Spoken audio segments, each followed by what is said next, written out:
Grabe si Anthony Edwards mga boss, pinatahimik dito ang Houston Rockets dito sa kanilang home court.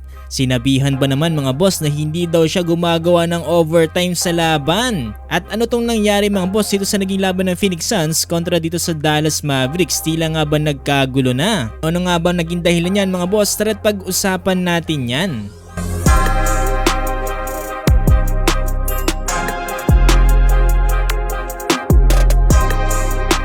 Ito muna tayo mga boss sa naging laban ng Dallas Mavericks kontra nga dito sa Phoenix Suns. Well, under 9-minute mark mga boss dito nga sa third quarter. Karoon nga ng offensive foul dito nga si Jusuf Nurkic dito sa ilalim over dito kay Daniel Gafford. Well, medyo napabagsak na matindi dyan mga boss atong si Daniel Gafford at medyo matagal-tagal din siya nakatayo dito. Itignan kasi natin itong replay mga boss no, parang nasiko nga dito ni Jusuf Nurkic at itong si Daniel Gafford medyo natagalan siyang tumayo kaya naman hindi yan nagustuhan ng kanyang mga teammates lalong-lalo na mga boss itong si Naji Marshall kaya naman kinumpronta niya itong si Jusuf Nurkic na kung saan papalayo na sana at biglang bumalik mga boss. Ewan ko kung ano yung sinabi dito ni Naji Marshall mga boss na ikinagalit dito ni Jusuf Nurkic. Sinampal mga boss itong si Naji Marshall kaya naman ang ginawa dyan ni Naji Marshall isinagot niya lang naman yan mga boss ng isang malupit na suntok. Pero mukhang hindi naman yan tuluyang kumonekta mga boss dito sa mukha ni Jusuf Nurkic at parang medyo gasgas lang yung nangyari dito.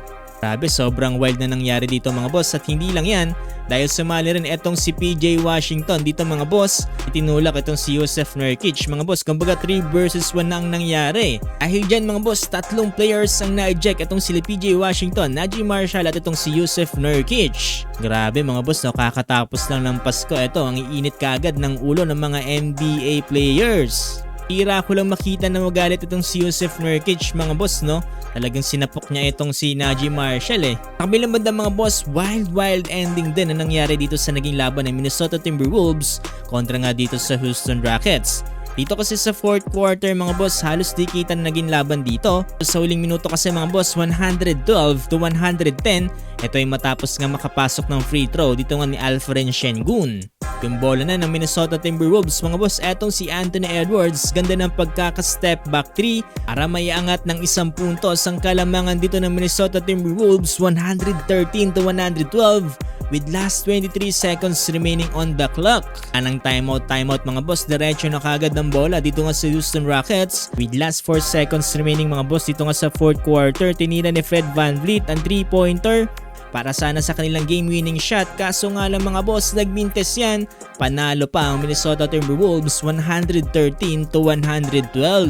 Grabe itong si Anthony Edwards mga boss. Well, languna pala dito sa laban na to mga boss, etong si Julius Randle with 27 points, Anthony Edwards 24 points at itong si Donte DiVincenzo 22 points. 38 points naman mga boss para kay Alperen Sengun at 14 points para kay Jalen Green.